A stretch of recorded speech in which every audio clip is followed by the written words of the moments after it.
Good evening, everyone. My name is Martin Hamilton. I'm Director of Leeds Civic Trust, and I'm delighted this evening to welcome my predecessor, Dr. Kevin Grady, who's going to talk to us about, well, he's going to talk to us about Blue Plaques of Leeds, a talk that I'm sure he's given on a number of occasions, but this evening is slightly different because we have, of course, the great occasion of being able to talk about a new publication which covers some of the more recent plaques that we've unveiled in the city of Leeds.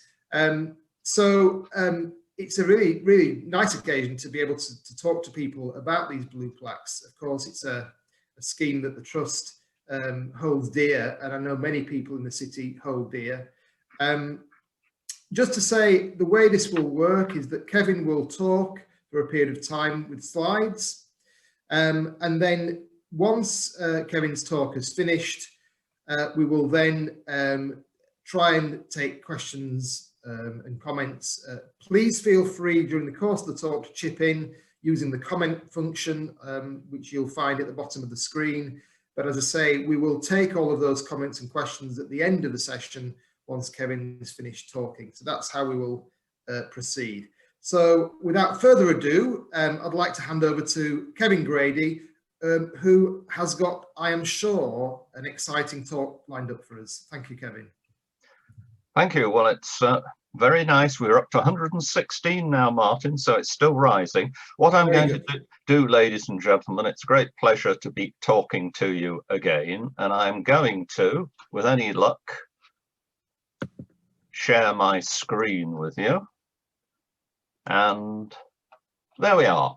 Right, so yes, as Martin says, tonight's really is a celebration of the fact that this book was launched formally on Thursday, long awaited, 8 years in the making, but it's you could call it volume 2 of the Blue Plaques scheme story.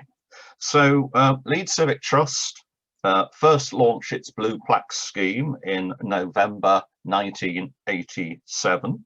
That was 6 months after I'd become director of the trust. Well, I have to say we were somewhat surprised by the success of the scheme, so that by 2001 there were 66 blue plaques erected. So at that point, Peter Dyson and I decided to write a book to celebrate the scheme so far, and it was this book, get it the right way, yes, Blue Plaques of Leeds. And so that had the first 66 plaques in there. By 2012, there were 130 blue plaques. So the number had doubled, and at that point, Bob Tyrrell of the Trust suggested that he might write a volume 2 covering the new plaques that had been erected. However, progress was slow, and so of course it was supposed to be, you know, up-to-date, up-to-the-minute book. And of course what was happening was that 7 or 8 new plaques were being erected every year. So writing the book and making it an up-to-date book was just a moving target. Anyway, happily, as you'll see later on in the talk, 8 years on, the book has been completed and published. What it does is to celebrate the first 30 years of the Blue Plaques scheme. It really does 3 things. It has a page about each of the 98 blue plaques which have been unveiled since the first book was produced. That is for the period from 2001 to 2017. It also has a very substantial chapter at the start talking about the evolution and development of the Trust scheme, the people involved, the issues, the themes, and all that sort of thing, as you'll see.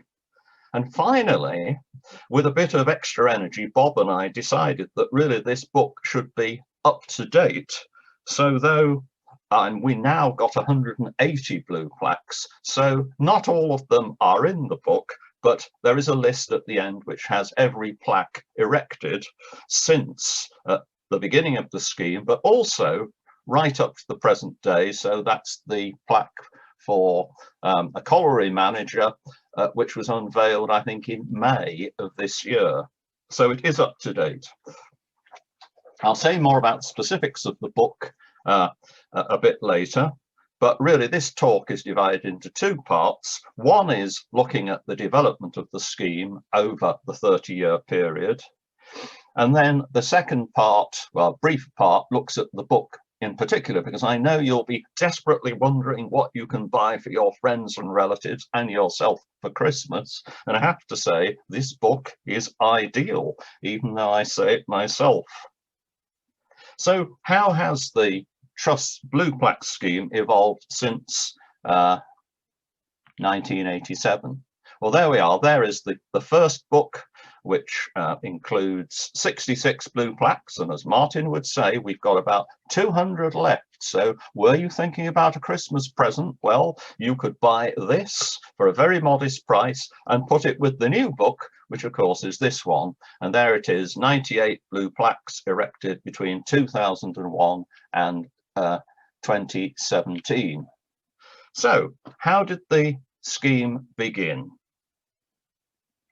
Well, the first blue plaque was for the Burley Bar Stone, and that was unveiled on the 27th of November 1987.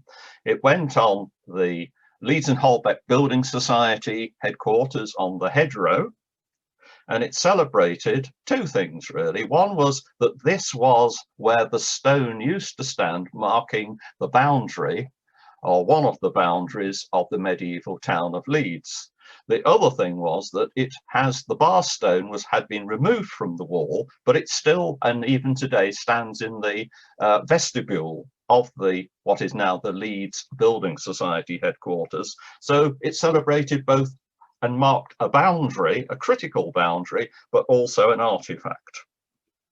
Well, the idea of a blue plaque scheme had been floated by Neville Rowell, the Trust's vice chairman, 12 years earlier in 1987. And then it was floated again in 1982. And the idea was a wish to emulate the London blue plaque scheme, and closest to home to emulate what York Civic Trust was doing. It was putting up blue plaques as well. But there'd been little progress. In March 1987, I was interviewed for the job of part-time director of Leeds Civic Trust. And at that time, the Trust chairman, Olav Arnold, said to me that, of course, he was very keen that the Trust would promote awareness of the heritage of the city by erecting blue plaques, and that he hoped whoever was appointed as director of the Trust would push on with a blue plaque scheme. Well, once I was appointed as director, I realised that although there'd been plenty of ideas for blue plaques and there was a lot of enthusiasm for them, the problem was that there was nobody in the Trust who had sufficient historical knowledge to have the confidence to write the text for the plaques. And so that's really where I came in, because I could confidently write about the history of the city. And clearly this was one of the reasons I was lucky enough to get the job as director. So here we see plaque number 3. This was from Louis Leprince, unveiled by Sir Richard Attenborough, who you see in the middle here, and on the left Tony Moyes, and on the far right Neville Rowell, who were the two people who were key to promoting and encouraging the Trust to have the scheme in the first place. Well, in March 1988, I wrote a memo suggesting and listing 32 plaques that the Trust might erect.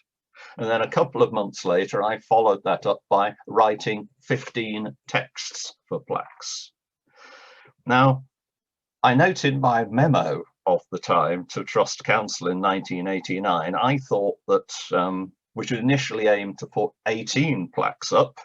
And I suggested that I thought that if we put up to about 30 plaques, that would be the scheme done and dusted. There would be no more. Well, how wrong could I be? Clearly, the scheme was very popular once it got started. And by the time I retired in 2016, there were 161 blue plaques erected, and today the total is 180. So you might say it got out of hand. However you look at it, they have been very successful, and I think we have more plaques, blue plaques in Leeds than any other city in the country outside London. Well, Olav Arnold said when he saw when he saw what was happening with the scheme, he said really that I needed some admin support for the scheme, and he knew a recently retired personnel officer who had a friend of his, Valerie Ives, who we see here. And for the next 18 years, Valerie was the Plaques scheme's honorary administrator. And she and I, with the help of and advice from colleagues, pushed the Plaques scheme forward. Valerie retired as administrator when she had been responsible for the erection of 100 plaques, and that was a tremendous achievement. Now, those of you that know Valerie or remember her, she was very proper and formal lady. She wore tweed suits, and I always used to think that Valerie was the sort of person that you would spot in a country village, rather like a Miss Marple wandering around the village. She had a great sense of humour, and you may note in this picture that just to her left is the magician Paul Daniels, because he had just unveiled the blue plaque for Leeds City Varieties. Now, Valerie, at the end of this ceremony, she said to me, Kevin, I'm never going to live this down. I've been kissed by Paul Daniels. Anyway, I'm sure she enjoyed it really, but she had the determination to push the scheme on. So although only 3 blue plaques were erected in the first 18 months, there were 28 erected in the next 3 years. And we got a lot of support for the scheme on the notion that it was great for promoting tourism in the city. Well, we move on to the question of how do you select the plaques? How did we go about it? Well, with guidance from the Trust Council, its management committee, after a few months, I drew up a set of criteria for what would be suitable for blue plaques. Now, unlike the London Blue Plaques scheme, which only puts up plaques for people, the sort of Sir Isaac Newton lived here. Unlike that, it was decided right from the start that the Trust scheme would not only commemorate people, but it would commemorate people, places and events. So it would be a much broader scheme. And incidentally, because it was a historic blue plaque scheme, we had to decide when did history begin and end, and we decided that we wouldn't put up a blue plaque unless the topic was 50 years old or more.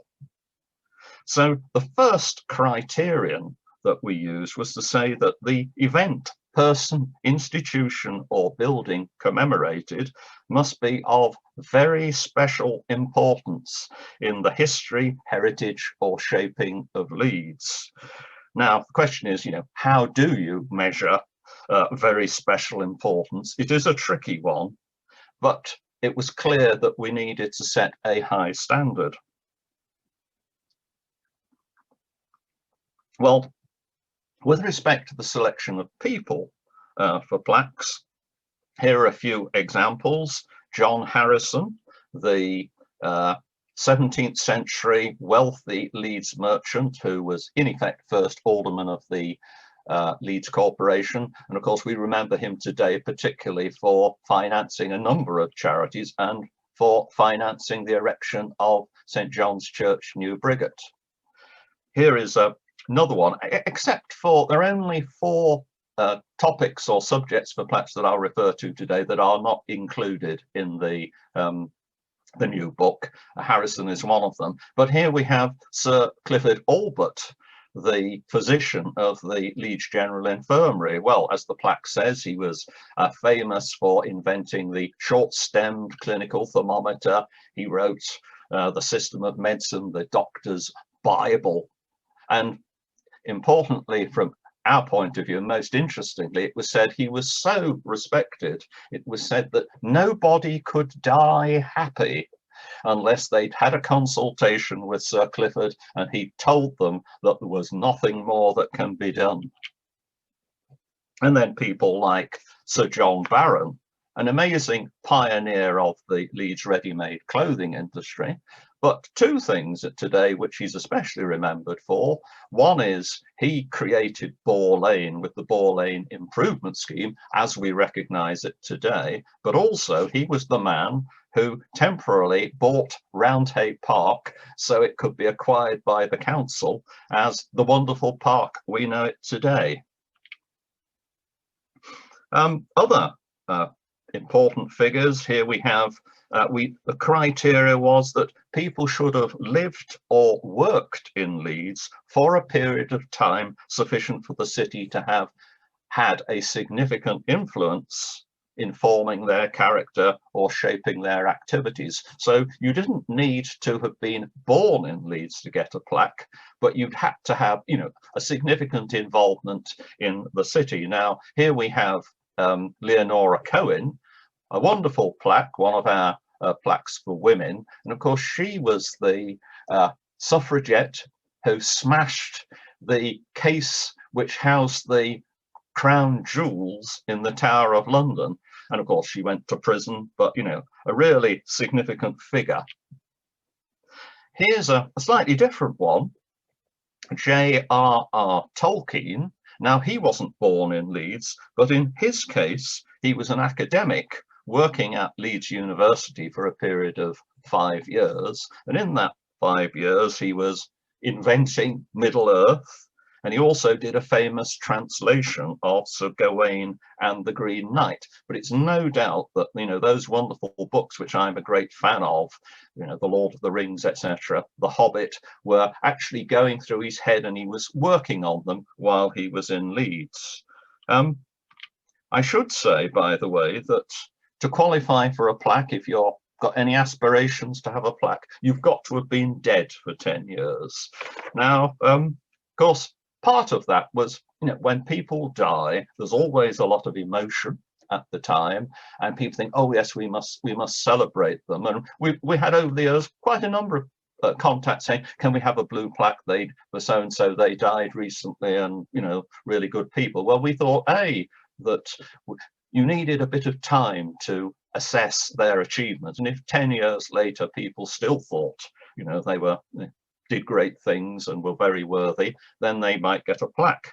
And of course, interestingly, the one that we didn't put up, but which we had twice, we were approached by the people close to Jimmy Savile, who rang me up and said, look, you know, Jimmy would like a blue plaque, can't we do it? And there were all sorts of conundrums about how a blue plaque might be put up before he was dead, as it were.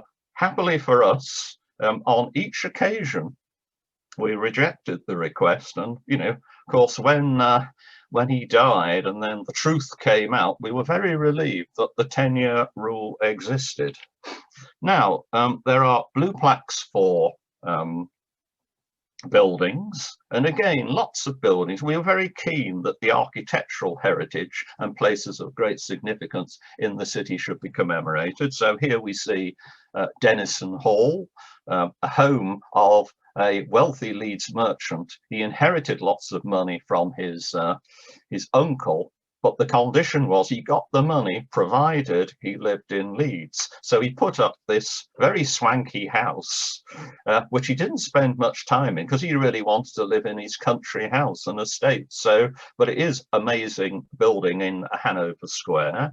Another of the famous houses, Gledhow Hall. Again, this was a merchant who'd moved out to the northern slopes of Leeds, Jeremiah Dixon, and put this house up or improved it, and rather impressive. And then, of course, apart from houses, in some cases, this case, the Victoria Hotel, which was erected in 1865 because the assize courts had come to Leeds Town Hall for the first time, and it was built so that the legal profession could stay there when they came to the assizes. Well, what about institutions? Well, all sorts of institutions in Leeds are worthy of commemoration. And for a few examples here, we have the Leeds Library, founded in 1768, a historic building and a cultural institution. And in considerable contrast, the Cottage Road Cinema, unveiled in 2012. Now, it's a quaint building. It's not spectacular architecturally, but as you can see for the unveiling of this blue plaque, I think we had the biggest turnout we've ever had. We even had to get the police to close the road for the unveiling event, and it just showed it means a lot to the community. Then there were plaques for industry. There they are, a wonderful industry in Leeds manufacturing steam engines and road rollers and traction engines. And here we have the blue plaque for Smithfield Iron Works, Greens, which were particularly known not only for their steam rollers, but in particular for making lawnmowers. And then Mann's Patent Steam Cart and Wagon Company Limited. One of the great things was the Leeds and District Traction Engine Club were very, very keen on having blue plaques. And it was wonderful that for each of the blue plaques, we did about 6 or 7 with them. And each time these magnificent beasts turned up on low loaders and were powered up for the occasion. So they were very spectacular events. And then, of course, blue plaques for artifacts and open spaces. Well, here you recognise the wagon hoist at the central station now in Wellington Place. That was a striking building which people always thought, well, what is it? Is it part of a castle? Well, because it's part of a railway system.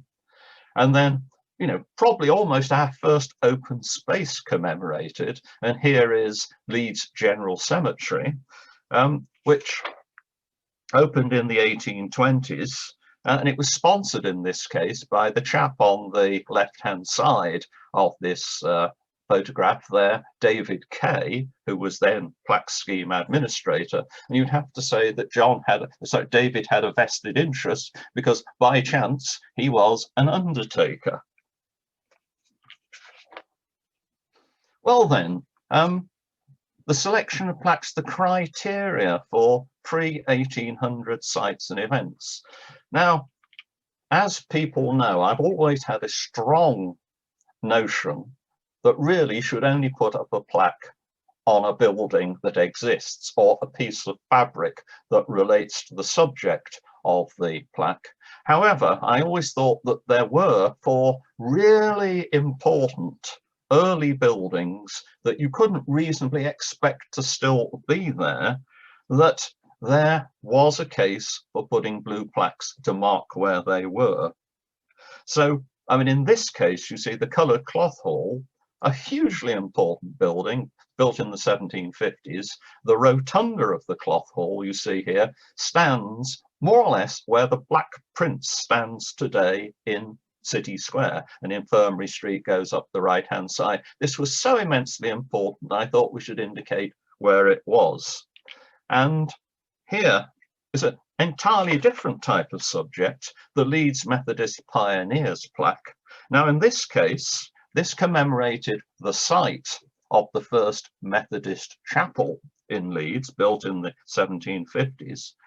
But when it was unveiled on the 6th of October 2013, it was unveiled in the presence of Methodists from all over the world, because it was in this location and at this chapel that the Wesleyan Methodist Missionary Society had been founded 200 years before. So it was a great occasion and, you know, was very popular with people.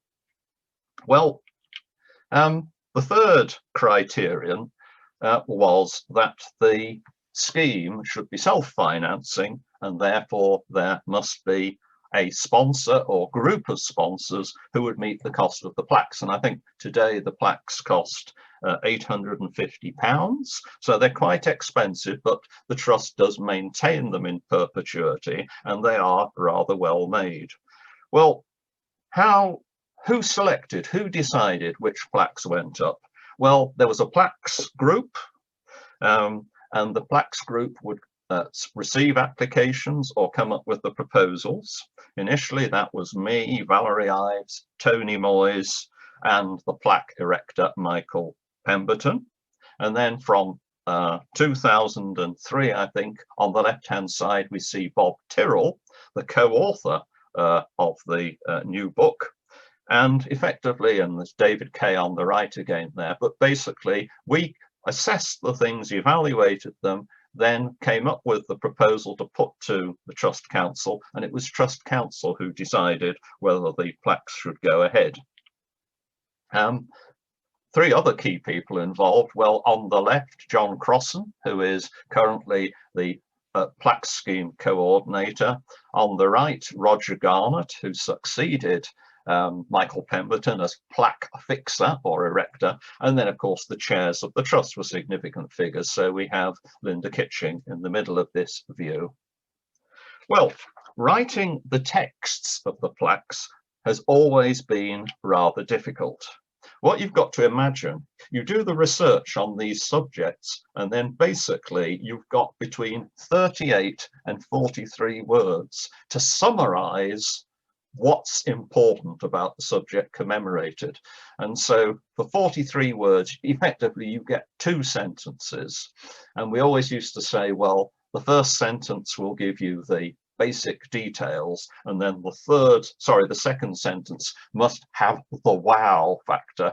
You've got to walk past this plaque and you've got to look at this and you've got to go and say, well, fancy that, who would have thought it? And it's writing those texts was always very difficult, but I think I wrote the first 75, and then Bob Tyrrell and I co-wrote the next 80 or so, with Bob doing a lot of the research. Now, sometimes applicants, produced a draft of a text and then we would sort of polish it up. Well, you need to be able to be good at précis to do those. But also, of course, the text has to be agreed by a sponsor. Now, in this case, it could be difficult. There could be disagreement. And in this case, the plaque in Park Square was a rather fun one. It was an early one. But when I went to see the senior partner of the solicitor, who's on office wall in Park Square, it was going to go, he looked at the plaque and he frowned and he said, no, this will not do. He said, I will not have this text because I will not have the word unsuccessful or failure on a wall near my practice. So, of course, you can go and look at the the plaque in question and see how that was resolved. But basically, the fact was that Park Square the Park Estate had been an unsuccessful development, however much we like it today. The plaques standard plaques are 18 inches wide in diameter. They're made of cast aluminium. Sometimes you didn't have the spaced one, so we have some 14-inch plaques, one you see here, sometimes because you just wanted to be very succinct, or often because simply it was a question of space. Now, occasionally, and this is the rarest one, you can't agree with the sponsors what should be said on a plaque. And in the case of John Smeaton, there was so much to say about this founder of the civil engineering profession that we did agree to have an enormously long text. Fortunately, it was at the Royal Armouries on a wall there by the waterfront, and there was plenty of space. So we did that, and this one is 24 inches across. And then, of course, occasionally, again, because of space considerations, in this case, this is the only plaque which is not round. Text, you've got to get the text right. They're not cast in stone, they're cast in aluminium. And therefore, you were always worried if the texts weren't right. So it was always important for us to check the texts and make sure that everything was correct. And in particular, we worked out that you should never trust somebody who claims to be an expert on the subject who sends you a text. And in this case, this was Headley Verity, Yorkshire cricketer, and the issue was, well, just as I was about to press the button to send the order for this plaque, I thought, Are his bowling statistics correct? They've been supplied by Yorkshire County Cricket Club. But I thought, I think I'm just going to check this. And unbelievably, the bowling statistics were not correct. They'd supplied the wrong figures. So fortunately, we got the right figures on this. But I kept thinking, oh, what if Geoffrey Boycott turned up at this unveiling? And he said, those statistics aren't correct, you know, and they've been hell to pay. So the unveilings, well, every plaque had to have an unveiling, one for the Leeds Rifles. There was a delay in the unveiling of that plaque, which Valerie sorted out. And then, of course, having had the unveiling, the plaque had to go up. And here's Roger putting one up for the Grand Theatre. Every unveiling had a brochure, very nice brochures which Bob Tyrrell wrote, which are a nice memento of the occasion. And then, of course, you needed an unveiler. Sometimes it was the Lord Mayor. Sometimes, in this case, it was Ingrid Roscoe, the Lord Lieutenant, who sadly died recently. Or in this case, it could be a relative of the person. So in this case, we have Jenny Barron, who was the granddaughter of Sammy Ledyard, the great bus proprietor. Occasions were really rather wonderful in this case, where we had the twin sons of Montague Burton in their Burton suits, who unveiled the plaque for Montague Burton at Hudson Road. And then, of course, the community has been hugely important in the development of the scheme. And often communities have got together to sponsor the plaques, and so they are, of course, celebrated too in the book. Well, the evolution of the scheme. A large number, the 100th blue plaque was unveiled at Whitelocks. The 150th was unveiled at Crown Point Printing Works. But yes, how does the spread of the plaques go? In the book, you'll see that the book in this table covers 164 plaques. And you see that industry and innovation got 26, so that's got the largest number. But houses have got 20 plaques, some on transport, commerce, quite a lot on education and religion. Leisure's got a reasonable number. Government, politics and society, 16. So that's the sort of spread. Now the issue is, and we were quite rightly criticised for the fact that we were short of women, plaques for women. There are, of course, reasons for that, but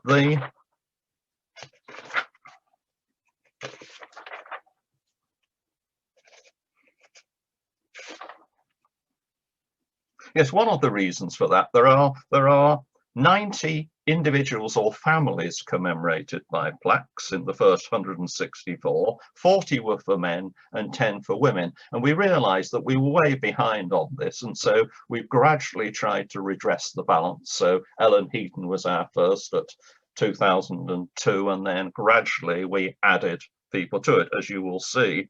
And since the book was published, or there are now 3 additional ones to what we see on this list. Now, wonderful people commemorated: Ivy Benson, the band leader from Leeds who formed the first all-girls big band. Beryl Burton, of course, 2014, the wonderful champion cyclist born in Morley. And then, well, some of the plaques took rather a long time to appear. In 1988, I wrote the text for this North Bar plaque, but of course, because of sponsorship issues, in the end, and the fact that the site was, its facade had been covered up, it took till October 2017 for the plaque to be put up. And then another very long-standing ambition was to have a plaque for Albert Johansson at Ellen's Road, finally achieved. That was achieved last year after 10 or 12 years waiting. Well, unusual unveilings, exciting ones. Here we have the plaque for Reverend Jenkinson, Charles Jenkinson at Belle Isle. this was the first blue plaque to be blessed and have incense waved over it. The Arthur Ransom plaque at Ashgrove in Headingley. On the top left, you see Norman Willis, who was then the director of the TUC, the General Secretary. At that point, we had a political protest as banners went up as he started to unveil the blue plaque. I think it was the Socialist Workers' Party. And then, of course, the plaque that got the most coverage because it was unveiled live, unveiled with a live TV going across the world when The Who, or what was left of them, unveiled the plaque for Leeds Infirmary, and wonderfully it was followed by a rock concert.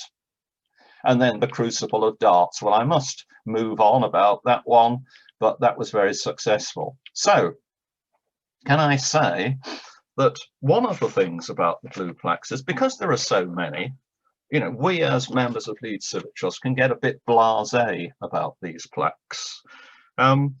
Sometimes, you know, a request will come in for a blue plaque, and as Martin Hamilton now knows, as he's had 4 years of experience of this, at times you think, oh, this is rather improbable. I haven't heard anything about this, you know, and you think, oh, is it suitable?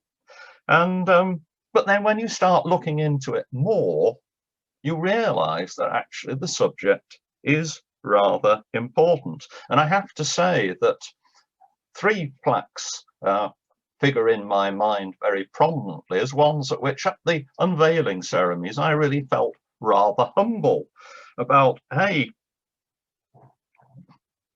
wondering about, was the topic suitable to start off with, and seeing the reaction of the local community to the plaques being unveiled. Now, in the first case, we have the Ort Technical Engineering School plaque. Well, we were told that it was this school in Chapeltown, which had been open for a mere 3 years between 1940 and 1942. And we thought, well, 3 years, that's not a very long time. Could it be important? But then we learnt the history of the Ort Technical Engineering School. It had been set up in Berlin in 1937 to provide technical education for Jewish boys who'd been excluded from state schools by the Nazis. Fearing the worst, they decided to relocate the school to Leeds, and 106 boys and members of staff, that is half the school, came to Leeds in 1940.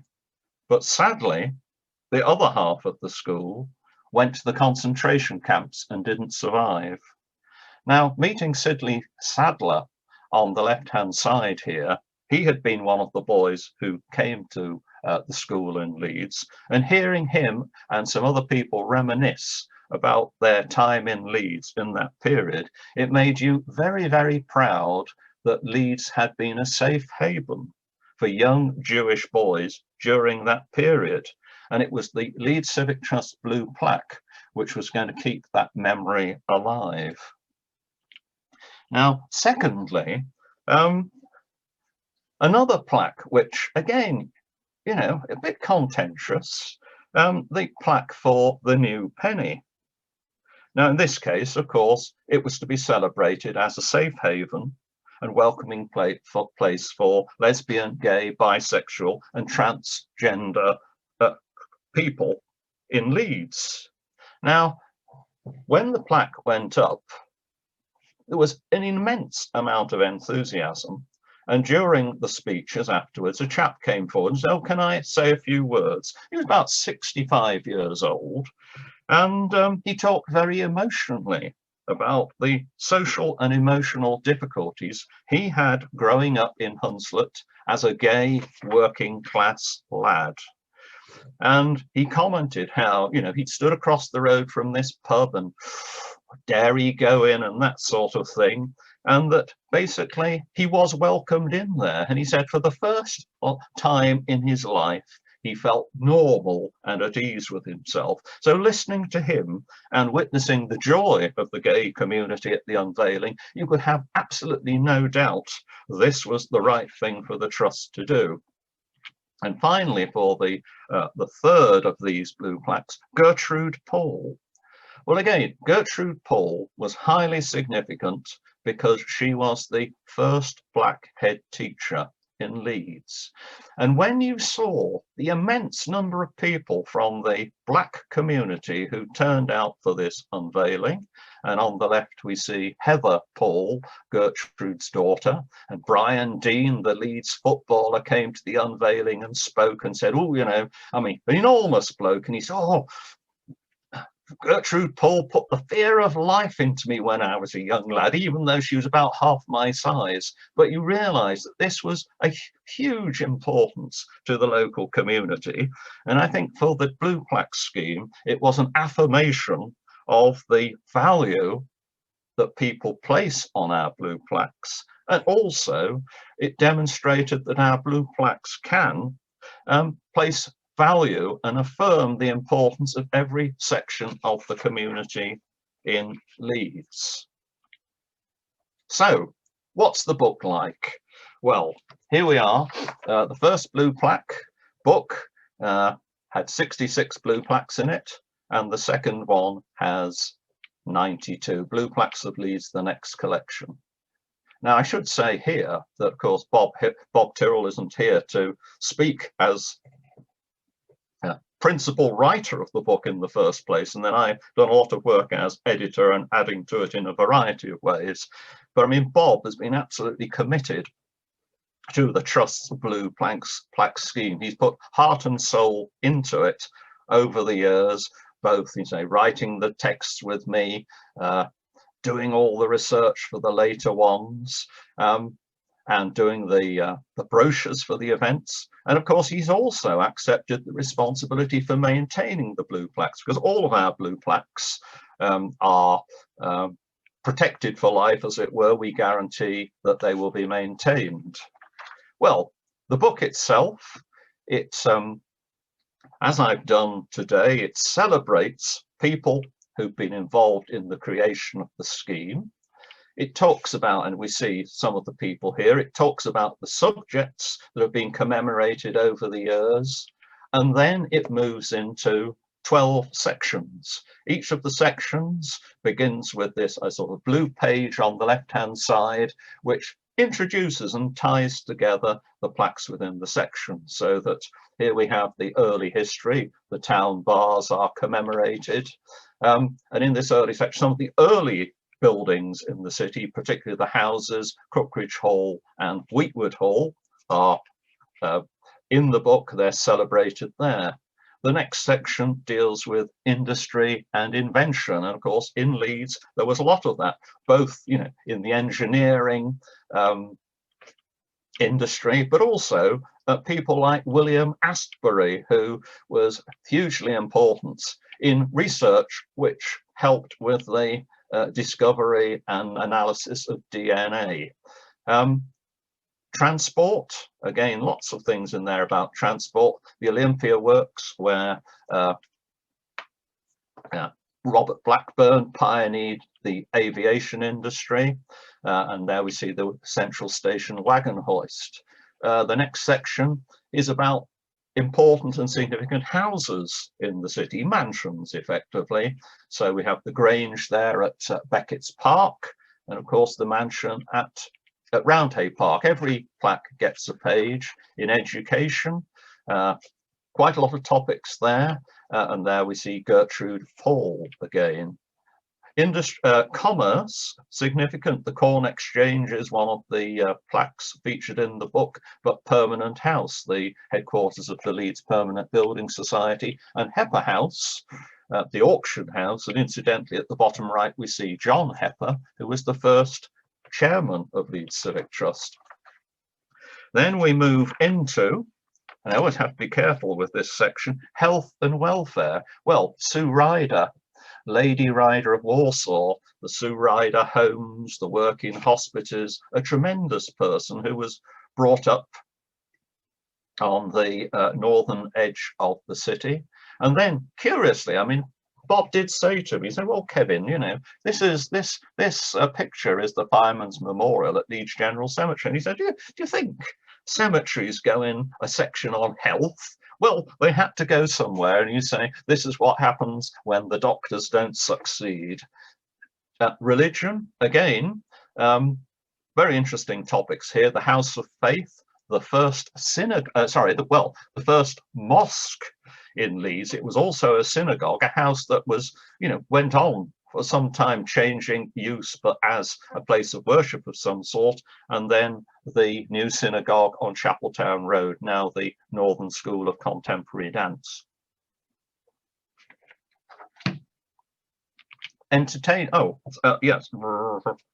Yes, now we move on to the society and politics section, and here we have two women who were influential, particularly to do with women's rights, Ellen Heaton and Isabella Ford. Arts and culture, well, the Leeds Library is there, Tolkien is there, sculptors are there, artists are there. Entertainment, well, we see the Whitelocks as a place of entertainment and leisure. We've seen the Cottage Road Cinema. Sport, Beryl Burton, and then the Crucible of Darts and several other topics, particularly cricketers and rugby. And then, of course, it celebrates ourselves, the plaque we unveiled for ourselves on our 50th anniversary. So the book, having dealt with that, has some appendices. And here we see that every single plaque from the 1st to the 180th unveiled in May this year are listed, and you see you get the name of the plaque, its location, its unveiler, the date it was unveiled, and its sponsor. And lest you have any doubts, at the bottom here you see number 180, Jim Bullock, colliery manager, unveiled in May 2020. And then there are the maps. I was very keen that we should have maps in the book. It was very difficult to do, but there are two maps, this one of the city centre, and in this you can actually see, matched up to the table that we've just seen, the plaques are numbered, and from this map you can locate them in the city centre, so you can walk around with the book if you'd like to. But also I was very keen that we should show the great expanse of the Blue Plaques scheme, because in recent years the majority of Blue Plaques have been out in the suburbs of Leeds, and here we see immense difficulty in precisely positioning these dots on the map. The designer Hugh James worked very closely with me on this, but it is there, and again it's to show the general location, but they are quite precisely placed. And then a bibliography is at the end of the book, and an index of persons. To have an index of subjects would be so long, because so many different topics were embraced even within a single plaque, that I thought, at least for cross-referencing purposes, you can see the people who are celebrated in the book or named anywhere in any section of the book. Well, to conclude then, Bob and I were very grateful to the people who helped in the production of the book. I should say, by the way, that the book is twice as thick as the first Blue Plaques book. We had lots of helpers. Neil Diamond, Chris Hammond and Jane Taylor helped with the writing and editing. Hugh James of Studio Tom, Dick and Harry was a wonderful designer. It was printed by Briggs and Brothers at Silsden, and they've done a really good job. It is a splendid feel to the book. It has a solidity to it. It's great. And then admin help from the Dirta Harhouse, Deborah Hill and Mallory Roberts. And of course, thanks to people who helped with the illustrations. I think I took about 85 of the photographs, the more up-to-date photographs in the book, but the Thoresby Society and the city libraries have been particularly helpful. And finally, proofreaders, Jane Taylor, John Crossan, Martin Hamilton, Stephen Burt, and above all, Linda Kitching and Heather Tyrrell, who did a forensic job in going through the original manuscript. And Martin Hamilton, I should say, also, really did give it a detailed look. But of course, there are all sorts of, there are literally hundreds and hundreds of people who've helped with the scheme over the years, and we're very, very grateful to them. So thank you very much.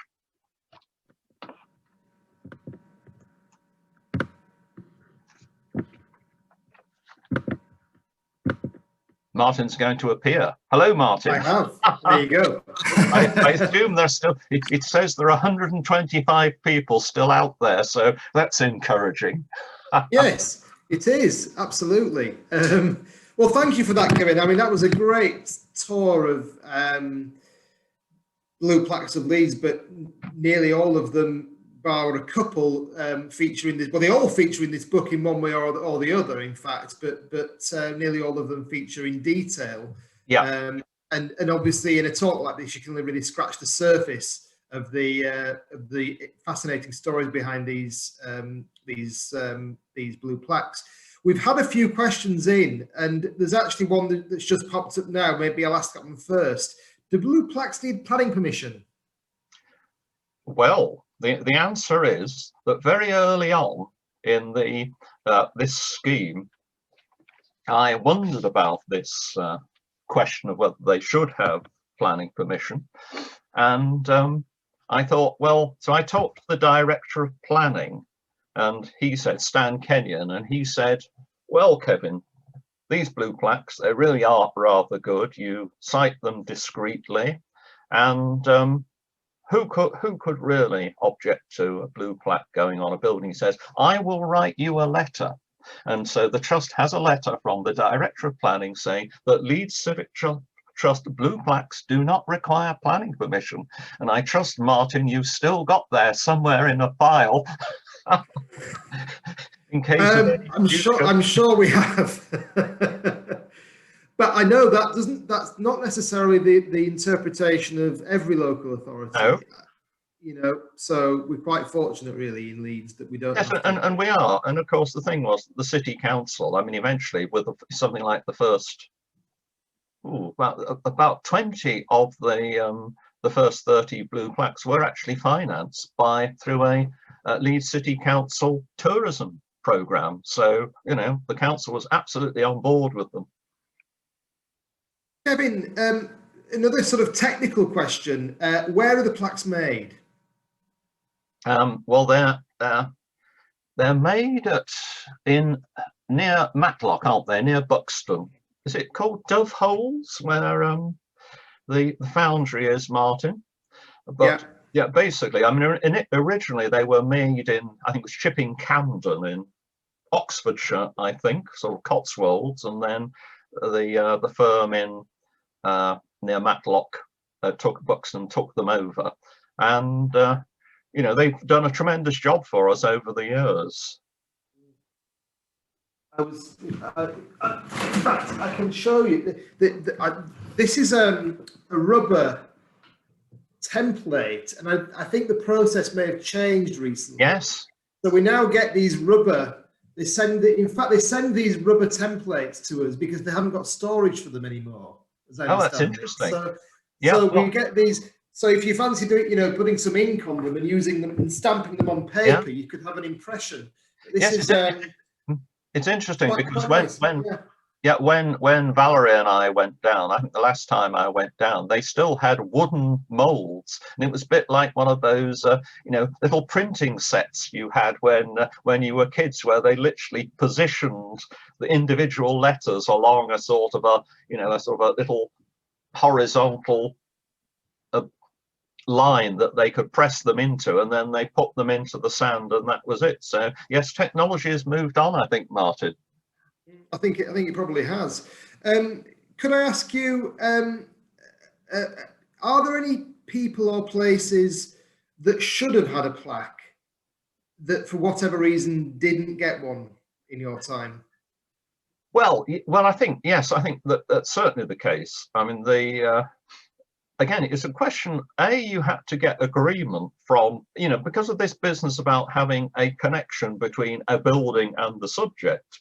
You know, occasionally you couldn't get planning permission. Well, it's not planning permission. You couldn't get permission from the owners to have a Blue Plaque on their house. I mean, in one case, I remember that the owner of the house was worried that if he got a Blue Plaque on the house, it was one he rented out. If he got a Blue Plaque on the house, the building might get listed.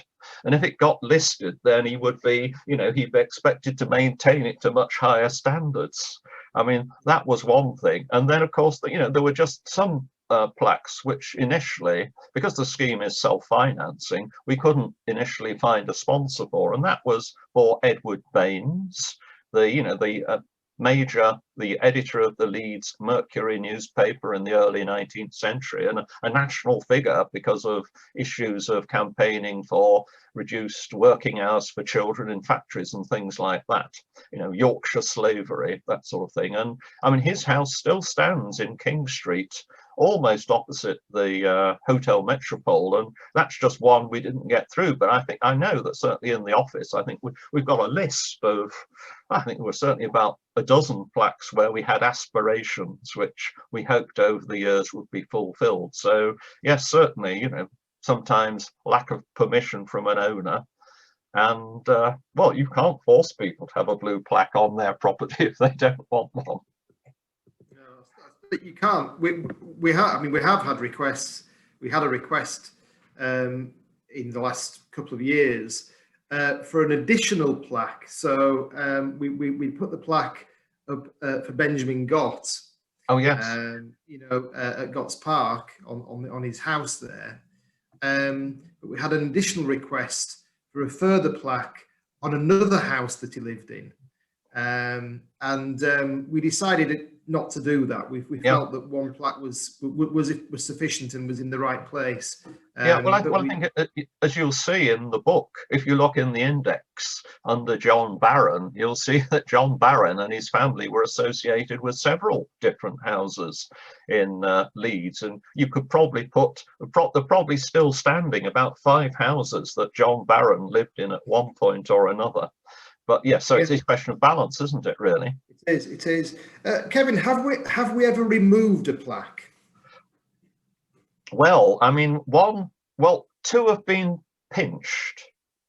I think student pranks. We put a blue plaque on the Bank of England building, which was at the junction of South Parade and Park Row, and either it wasn't put up high enough or it was just too accessible, and you felt very sure that that had ended up in some student's bedroom. So that went. So we then had another one made. Happily, the sponsor paid for another one, and then that was put over above a light well which had railings with spikes in front of it, and that one is still there. And then, of course, I think railway fanatics, they're rather keen on trophies, and so the plaque for the Commercial Inn down on Sweet Street in Holbeck, of course, that celebrated the founding of ASLEF, the Railwaymen's Union, at that building, and that one got pinched, although happily ASLEF were happy to pay for another one, but we put it higher up and it was embedded in concrete. So of course that one has been taken. I think the trust took that down about 2 or 3 years ago, I think, wasn't it, because they were worried that with Marshall's Mill no longer being occupied and what have you, was a fear that that one would get pinched again. So of course the trust has still got it. And then of course a plaque that appeared purporting to be from the trust. Oh yes, yes, I'd forgotten about that one. Yes, it was funny. One day I was reading the Yorkshire Evening Post, and there was this photograph of Blue Plaque being unveiled on the Church Institute, the former Church Institute on Lands Lane, and I thought, oh, that's a bit strange. And then I read on, and it said, oh yes, the Lord Mayor has just unveiled this Leeds Civic Trust blue plaque, and I'm thinking, well, we don't know anything about it. So I rang up the Lord Mayor's office and I said, well, what's this then? Didn't you think it was slightly odd that you were unveiling a Leeds Civic Trust blue plaque and there was nobody from Leeds Civic Trust present? And the answer was that it was I think it was the Leeds Deaf and Blind Association, or that charity, who decided that it had actually been founded at the Church Institute. and they'd rung up the office and said, by the way, where do you get your plaques made? And they didn't ask me, and so they just rang up our plaque manufacturers and said, we want a Leeds Civic Trust blue plaque for this. And so it went up. So we had a very interesting discussion, because we had this building on our list as a building we wanted to put a blue plaque on, but to celebrate it as the Church Institute. So anyway, it was all very amicable, and the plaque came down, and I think it is still somewhere probably in the trust basement. But we agreed on a plaque that actually commemorated what we wanted to commemorate, as well as the founding of the deaf and blind institutions. So it was all very happy, but it was a bit weird. It wasn't particularly well done either. It wasn't very well laid out, was it? No, it wasn't. No, that's true. But anyway, all ended very finished. Yeah, it did. Yeah. Kevin, could you tell us about the home of darts, the home of televised darts? Someone's asked about a bullseye plaque, which I assume is what, Sarah, you're referring to. Yeah, I know. It was rather exciting. I had to skip over that because I thought I was running out of time. But the answer to that was, and it was an amazing thing, that I got a phone call from the Times newspaper. And they said, oh, by the way, at 12 o'clock tomorrow morning, Sid Waddell and Nicola Cowell will be turning up at your office tomorrow morning at 12 o'clock to present you with a petition from the Times newspaper. Well, I know nothing about this. And sure enough, I thought, well, I better be ready for this. And sure enough, at 12 o'clock the following day, the voice of darts, Sid Waddell, with sort of 6'2" blonde, attractive Nicola Cowell, our Times leading walk-on girl onto the hockey, leading international darts players onto to play their matches. They rolled up and they said, yes, here you are. It's a petition from the Times. And it turned out that Giles Smith, the Times columnist, the sports columnist, had decided that he rather liked the notion that Fred Truman had pioneered this program, which was about at the Irish Centre in Leeds, which was about indoor sports. And some of you will remember it. Fred Truman's got City Lad and this sort of stuff. It was all very Yorkshire. And this was the first time that darts had been televised. So Giles Smith then ran this column in the newspaper, and every fortnight or so it would appear again, and he'd say, well, we've applied to, the nation is waiting on the decision of Leeds Civic Trust as to whether we're going to get this blue plaque. And it was really funny because there was, in parallel, there was going on, the country was bidding to get the World Cup, and it was saying, now we understand there's another meet, should we be sending very expensive handbags and wristwatches to members of Leeds Civic Trust Council to encourage them to give us permission? And it was hilarious. It went on for about 6 months, this, and of course it was agreed we should do it. And then so we put it up, but the only snag was that it was in, I think it must have been in December, and we had the most amazing snowstorm that day, and all these darts people were coming up from London for the unveiling, and their train had got held up by the snow, and the roads were gridlocked, and finally they arrived, I think 2.5 hours late at the thing, where there was a lavish meal laid on at the Irish Centre, and it was unveiled. But it was, in so many ways, it was just so amusing and exciting the way it worked out. It's a great, it's an example of a plaque that comes from left field, isn't it? Like as you were saying, one that you probably weren't aware of the significance, and actually that's how we rely on people coming forward with ideas. We do need the sponsorship, we need a location, and all the rest of it, but above all, we rely on members of the public to come forward with ideas for blue plaques, and that was a sort of an extreme example, I suppose, of lots of national petitioners petitioning the trust Yes, and of course, I'm in the parallel one, and if I could have got the system working properly, I was going to play you a clip of the Who playing in Leeds University Refectory as it was the first time we've had a rock concert to follow an unveiling of a blue plaque. But again, that came out of the blue, and it was purely by a chance meeting between Andy Kershaw, who was being given an honorary doctorate by Leeds University, a meeting between him and the Vice Chancellor, and they start talking about, well, rock venue. It was a legendary rock venue, the University Refectory, when I was at Leeds in 1969, and of course all these wonderful performances. And so the Vice Chancellor said, well, we'd like a blue plaque, do you think, could you get the Who live at Leeds to come along? And of course, then what was it, 18 months later, we were rolling up, Peter Baker and I and Dirt are rolling up at the university to meet the university secretary, is that the type, registrar, and thinking, well, where are the Who? There was these enormous great vans outside, and you thought, well, they are here somewhere, and they're saying, oh, well, they're with their entourage, and they've been sighted in the distance, and then of course, it was a loads and loads of people there, and it was a really sort of spectacular. It's the most memorable of our blue plaque unveilings, without any doubt. I was there inside the refectory, actually.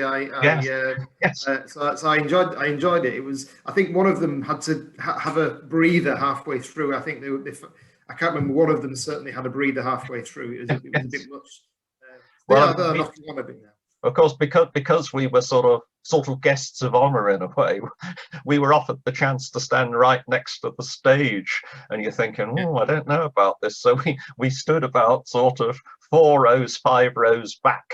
But then, of course, when it got going, I'd forgotten. I've been to a lot of these rock concerts in the University Refectory, but you just forgot how your whole body vibrated once Pete Townsend got going and the amplifiers and speakers blasted at you. So it was. I thought. I wonder if I'm going to have a heart attack, or is this just? But we survived to tell the tale. Yeah. No, it was a great occasion.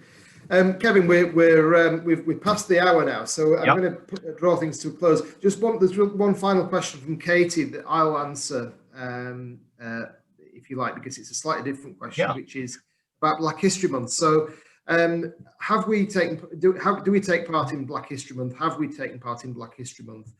Well, there are a couple of things to say about that. Last year, we unveiled a series of Windrush plaques. So something we've started doing now is to unveil plaques that aren't blue, that they're temporary and don't necessarily have to conform to the existing rules about being dead for 10 years and all the rest of it. And that gives us much more flexibility to celebrate people in the city and the events and buildings that otherwise wouldn't get a look in. So last year we unveiled a series of plaques with the Lord Mayor, the first Black Lord Mayor of Leeds, celebrating the Windrush generation. So about a dozen plaques were erected around the city, along with a map, and that was a great occasion. Many of those plaques are still in place, and in fact, I think the Lord Mayor has her own plaque. She, of course, has done two terms this time because of COVID, so she's still a Lord Mayor, Eileen Taylor, and she actually has her own plaque, which she unveiled inside the Civic Hall. So that wouldn't normally be possible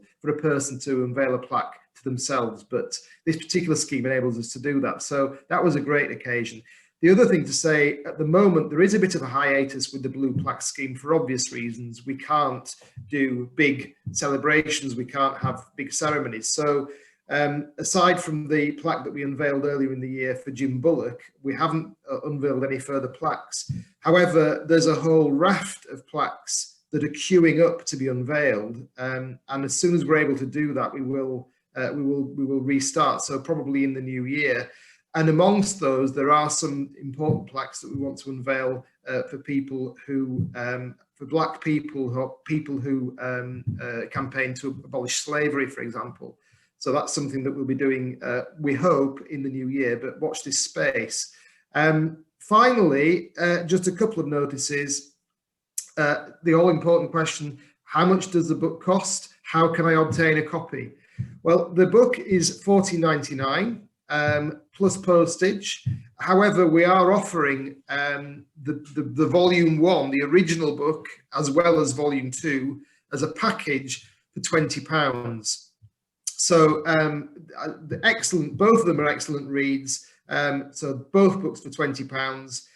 I'll be sending an email around as soon as we've finished, giving you further details about how you can actually obtain these books. But yes, well worth buying.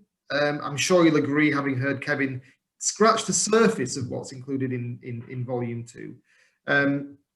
So I think we are at an end, Kevin. Yeah.